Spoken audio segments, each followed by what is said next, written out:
Welcome to Winder Works, the official podcast of the City of Winder.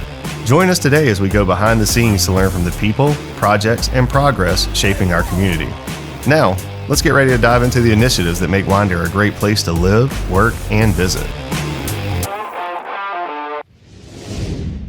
Well, welcome to this month's edition of Winder Works. This month's guest is Beth Reynolds, City of Winder's Director of Development Services. Welcome, Beth. Thank you, Jonathan. Thank you for having me. Well, if it's all right with you, we'll just jump right in. Sounds great. All right. You want to start out by telling everyone a little bit about yourself and how you've gotten into the role you're in? Well, it just kind of organically happened, I guess. I've been with the city government. Actually, I've been with city and county government for a number of years, most of my working career. Kind of touched on all facets of it, and it just kind of come back around probably several years ago. There was a change and transition in the department, and through that, it presented an opportunity presented itself, and I've been able to take my skills and my knowledge and kind of pull it forth and step into the role. So what made you get into city planning? I think it just kind of, it just happened. It was through transition. We were trying to rebuild and reestablish. We had several folks who had retired previously with the city, and it just opened up the doors, and we had to keep the ball rolling, and I just picked it up and ran with it. Kind of taking it from there, I thought it was an opportunity to kind of help better the city and the community that I've pretty much grown up in most of my life. So I stepped into it. So I'm a big fan of the Big Bang Theory television show, and there's always a spot in there about fun fact. Mm-hmm. What is a fun fact about Beth that the public may not know that you feel comfortable sharing on the podcast? So, I thought about that. I don't really talk much about myself, I guess. So I guess anything would really be a surprise. I'm pretty simple. I guess maybe in my pastime, that's kind of a hard question. So in my pastime, I like to fish. I like to kayak. So I'm kind of a lake bug, I guess, if you will. I enjoy getting away and enjoying nature. All right. Well, that tracks for a planning director, that you like to enjoy the spaces that are created. I'm out there kayaking, checking buffers. Please don't do that on your weekend. Please decompress a little bit. So if you could break it down and have to explain what planning and zoning are to a fifth grader, what would you tell them? Probably tell them to run. No, I get it. I get that. I'm just kidding. I think just looking at it from a high-level view and a big picture, just trying to talk to a fifth grader or anybody younger, it'd be like kind of getting some Legos, building a little town, I guess, if you will. I guess they still play Legos with a fifth grader. And building out a town, building out a little community, kind of like a model. And through that, you would have to determine the roads. You'd have to determine the infrastructure. You'd have to determine where the houses, the schools, the shopping centers, things like that would go. And you would kind of want to craft it with the intent, really like a community, just building a model of a community. And through that, you need to make sure that as city planners, we have to make sure that everybody's have the services they need, from the fire, from the water, all kind of utility infrastructure. So I think it's really just kind of building a little, I guess from my mapping experience, maybe even drawing out a little map. So when you say mapping experience, do you want to tell everyone what that is to you? Mapping to me, for many years, it was kind of like a lot of folks view it as just creating a pretty picture, but there's so much more to mapping. Mapping has kind of evolved over time, especially with our technology.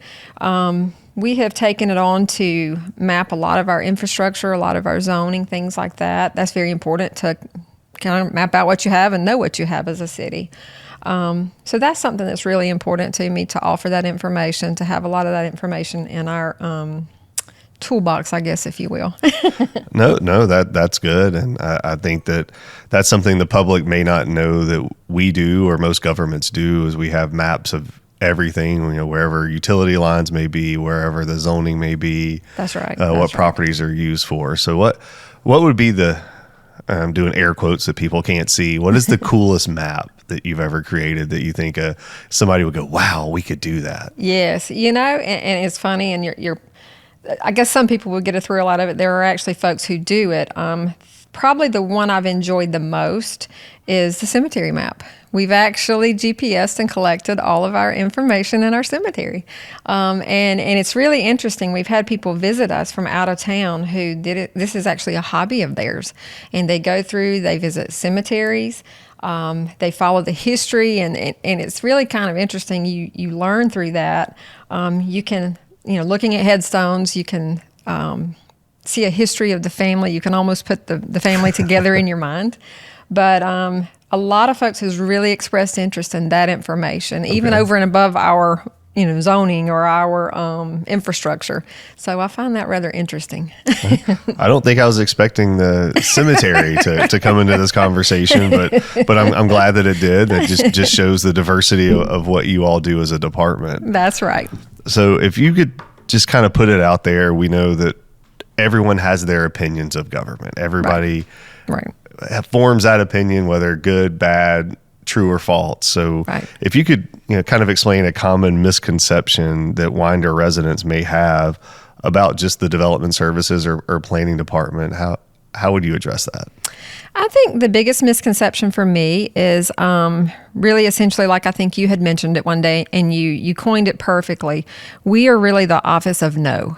And I think that that resonated with me, that really spoke to me, because I want to break down that misconception. I want people to understand and know that obviously we all have rules and regulations we follow in day-to-day lives. But with the department, we would like to bring people to a yes. Sometimes that takes developments a little bit longer or people longer to bring into that compliance.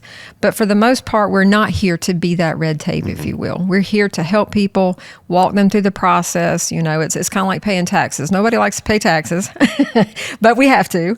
And through that process, the best, easy way we can do that, but stay in the compliance, stay with the code. That's what we would like to do.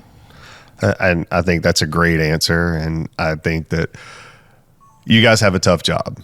You people come in, we have ordinances that say how you can do it, the way you have to do it. Right. So when you're telling somebody no, that's what they hear. And I think it's a great idea to try to get them to a yes. Like, maybe not this, but have you looked at this? That's right. And it's hard. How would you go about doing that? We know that when people come in to do this, they've invested time and money, and unfortunately that can't play into our process. How would you handle that argument or conversation when someone may not be pleasant or the happiest customer at that point? Right. With that, now we do offer our development team meetings. I think that has been that's actually been very successful. We have, over the past year, we had over 100 appointments.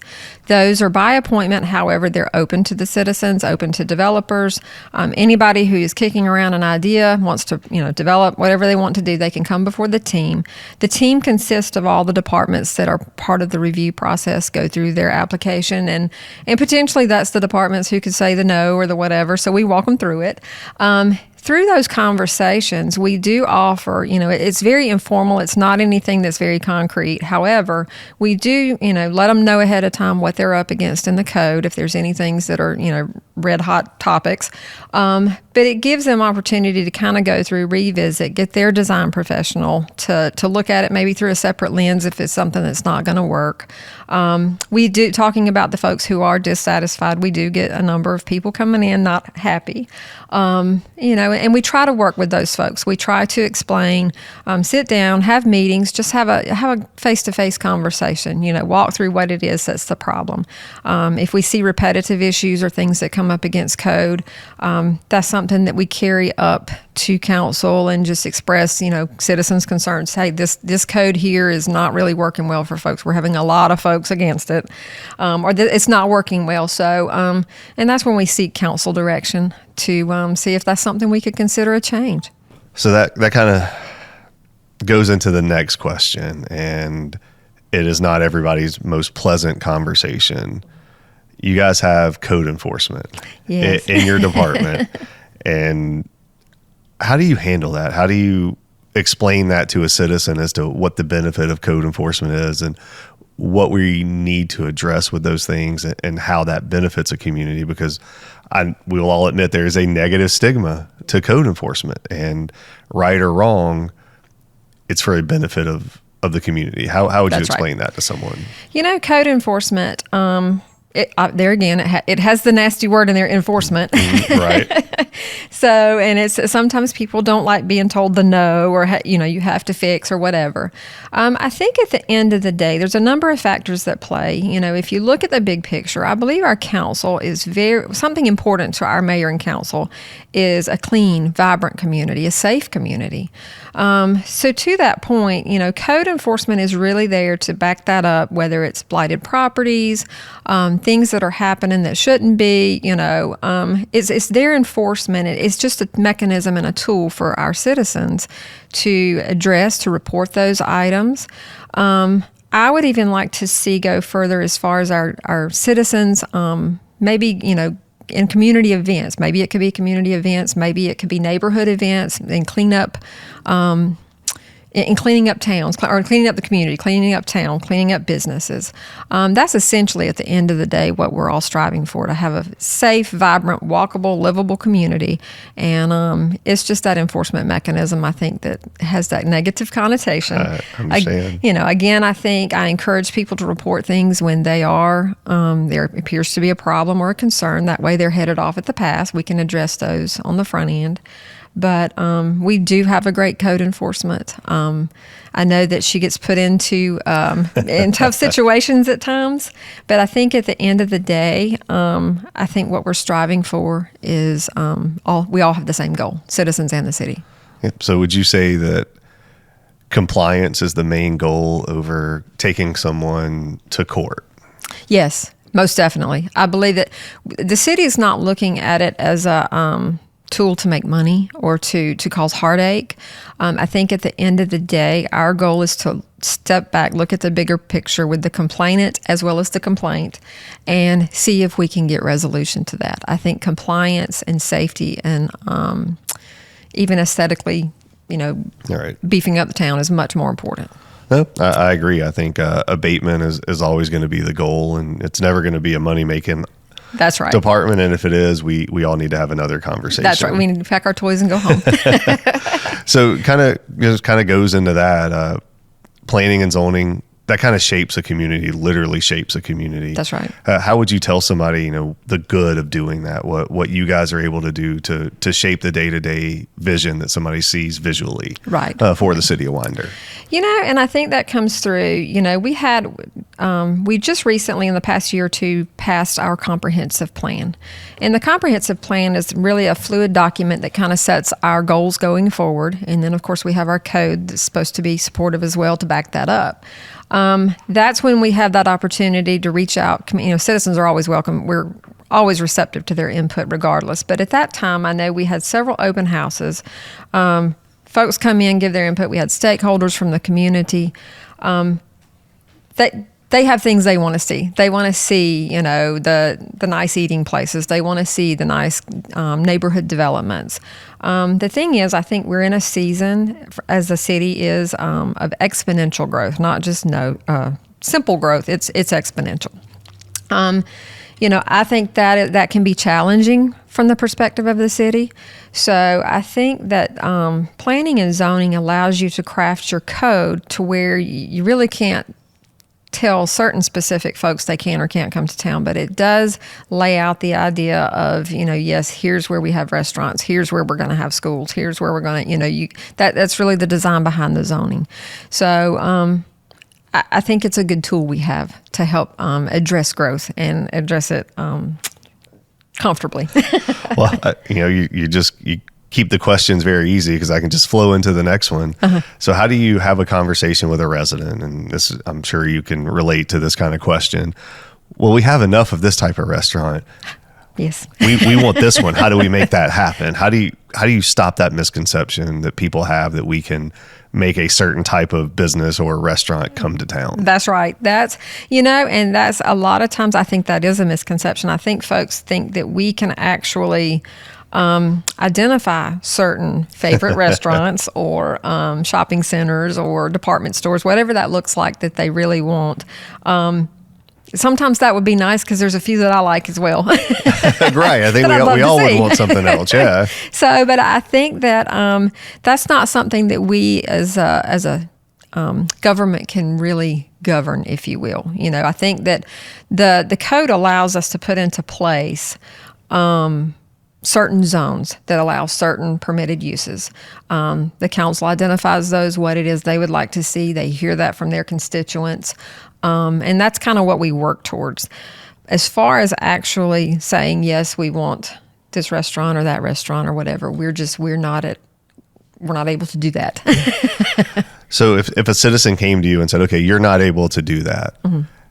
what resources do you give them if they want to go talk to somebody and they want to try to recruit that? Because I know we have a lot of services in Barrow County in our area that do exactly that. How do you give the citizen that resource? That's a good question. I think we should have those resources available. I think we should have those ready and available to have those conversations. I don't think it's something that, I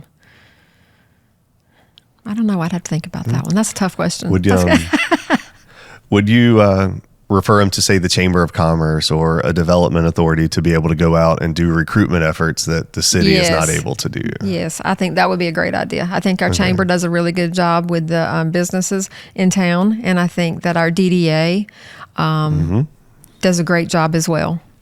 And then that's exactly what they are set up to do. And I think you hit the nail on the head where, say planning and zoning, you can tee the ball up, you have everything ready, and then somebody else has got to swing the club. That's exactly right. That's a great way to put it. Yes. So that being said, what are the biggest challenges that you see Winder facing right now as we develop? As you said, you're exactly right. We're growing exponentially. We don't have time to slow down, but we have to make sure that we don't turn into a community that when we're all long gone in 20, 25 years from our employment here, that we leave something that is not visually or aesthetically pleasing to those that are here. That's right. I think it's very important. I think our biggest challenge is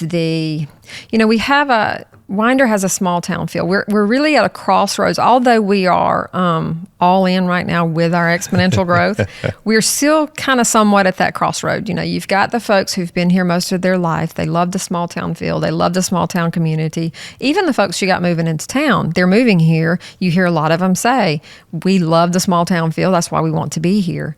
So we're really at that crossroads, and you've got to, you can't stop growth. Growth is coming, and it's like I met with a gentleman one day, and you have two options. You can either be part of that growth and help prepare for that, or you can basically stick your head in the sand and just let it come and be frustrated. And with me, I think it's a great opportunity to be part of it and help prepare for that growth. Now, in preparation for that growth, from the city's perspective, we are pretty much all hands on deck. We've got, we have to look at it through the lens of our services we provide with fire, with police protection, with our roads, if our roads can handle that. We are currently in the process of a transportation plan. So I think from the city's lens, there's a lot of factors and a lot of things that we have in play that are working towards that. But I think we also need to be proactive and be out in front of it, because we even have a lot of businesses and things that have not been in Winder before that are in a lot of your larger towns who want to come. They've expressed interest here. So I think it's mindful of us that we should get out in front of it, be prepared, see which direction what Winder wants to take. And, as the saying goes, we want to leave it better than we found it. Absolutely. So that being said, I'm a resident. I've been here my entire life, for example. How do I have an input? How do I have a say in the planning decisions that are made? How would you tell somebody, hey, you want to get involved? I've got a couple great ideas. Here you go. What would you tell them?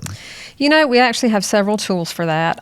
First and foremost, obviously, when these developments and things come through, there's always the opportunity to come to council meetings. They're welcome to come and attend. They're welcome to speak during citizens' input. They can speak during public hearings.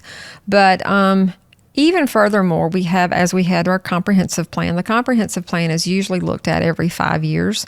That entails public input. We have open houses for things such as that.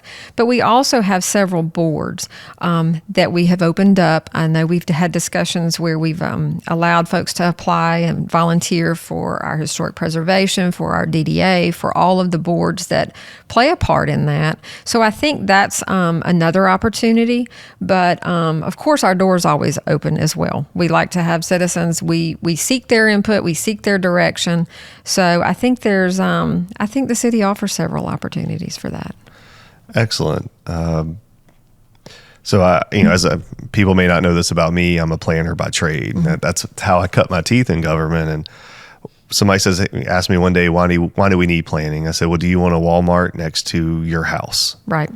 What would Beth's example of that be? If someone said, hey, why do we need planning? What would you give them as to like a what if, like if you didn't have it, this could happen? Exactly. I think you hit the nail on the head. I think, not to have the Walmart right next to you, I think that the planning, and it goes into things, and it just makes me go to the code and think about things like buffers, things like that. Just all of those guidelines that are set forth in the code. It just really further explains the necessity of having the code. I think that it sets things in place. The zoning allows for certain things, certain businesses, certain developments, residential, commercial alike, to have their place in our community. Well, that's exciting. So what is Beth most excited about Winder in the next 2 years? What makes you excited to come to work every day and knowing that you get to be a part of? Looking at it through this lens, as I had mentioned, this was an opportunity that presented itself. I consider myself blessed. I consider myself very blessed to be a part to, one day look back and say, that was in my tenure of time when I was with the city. I had a part to play in that. I actually, was part of that, whether it's a development, whether it's growth, whether, whatever that looks like. I mean, we're in a really good place right now with our growth, even though some people tend not to like too much growth or growth. But I'm just blessed to be a part of it. I'm blessed to be a part of it, and I hope one day I can look back and, as I mentioned, if I can leave it better than I found it, I'll have that satisfaction, I guess. No, that's a great thing.